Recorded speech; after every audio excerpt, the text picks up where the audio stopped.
반갑습니다. 지성과 영성을 추구하는 신학박사 나요셉입니다. 오늘은 주의 기도문, 마태복음에 나온 주의 기도문에 대한 서론적인 서술을 해 보고자 합니다. 우선 자료를 살펴보게 되면은 이 주의 기도문은 원래 큐에서 왔죠. 이는 마태복음에도 기록되어 있고 누가복음에도 기록이 되어 있다는 사실에서, 그러나 마가복음에는 기록되지 않았다는 사실에서 발견이 됩니다. 아마도 기원 후 30년에서 41년경에 형성이 된 이 큐라고 하는 문서를 왜 기원 후 70년경에 마태복음 저자가 사용하지 않았을까? 이후에 마태복음 저자와 누가복음 저자는 큐에 있는 주의 기도문을 사용했는데 마가복음 저자는 이를 사용하지 않았다는 점이 중요합니다. 왜 그랬을까요? 아마도 여기에 대해서 연구한 학자는 거의 없는 것 같아요. 제가 기억하기로는. 근데 제가 해석하기로는, 제가 판단하기로는 마가복음의 저자는 큐에 나와 있는 신학을 별로 좋아하지 않았던 것 같아요. 좋아하는 점도 있지만 좋아하지 않는 점도 있었어요. 그거는 뭐를 얘기하냐면 지난번에도 한번 말씀을 드린 바와 같이 마가복음은 바울의 신학을 대변해 주기 위해서 예수께서 이미 이런 가르침과 이런 행동을 하셨다라고 서술했다고 얘기했죠. 우리는 보통 마가복음이 기록된 예수의 생애를 따라서 바울이 자기의 신학을 펼친 것으로 생각을 하고 있는데 신학적으로 접근해 볼 땐 그렇지 않습니다.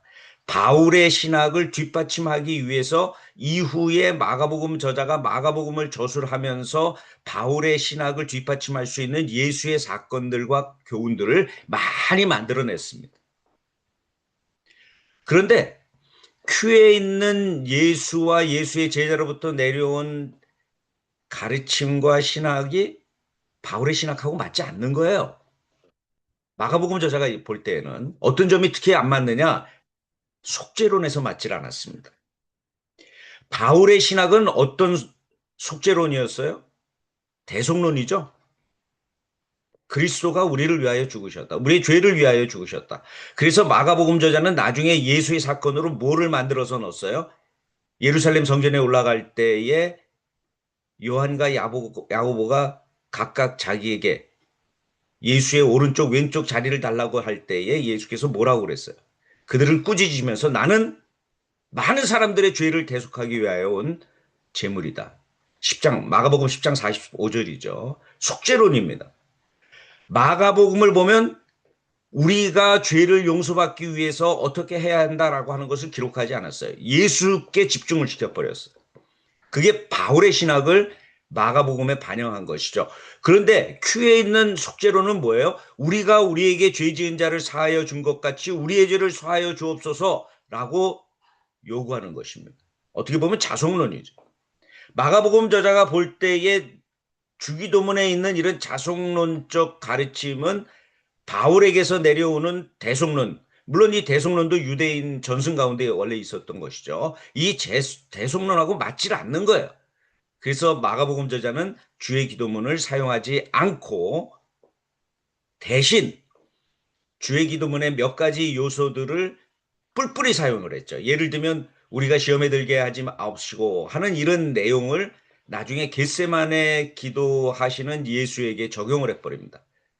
그 겟세마네 기도의 사건도 마가복음 저자가 만들어낸 사건이죠. 거기에다가 우리를 시험에 들지 말게 하옵시고 하는 조항을 거기에다가 적용을 시켜버리고 맙니다. 아무튼 뭐 여러 가지 서설 통해서 우리는 마가복음 저자가 주기도문을 별로 좋아하지 않았다. 이 주기도문은 특별히 나중에 우리가 잘 알게 되겠지만은 에덴 동산의 성격을 다 가지고 있다 하는 것을 말씀드리고자 합니다. 아버지의 이름이 거룩히 여김을 받는 것, 그 다음에 나라가 임하옵는 것, 일용할 양식이 주어지는 것, 또 우리의 죄를 용서받는 것, 그리고 우리를 시험에 들지 않게 하는 것. 이 모든 5가지 조항이 에덴 동산에서 있었던 사건들을 배경으로 해서 나온다. 제가 말씀을 드리고 오늘은 여기에서 마치고자 합니다. 오늘도 시청해 주셔서 대단히 감사합니다.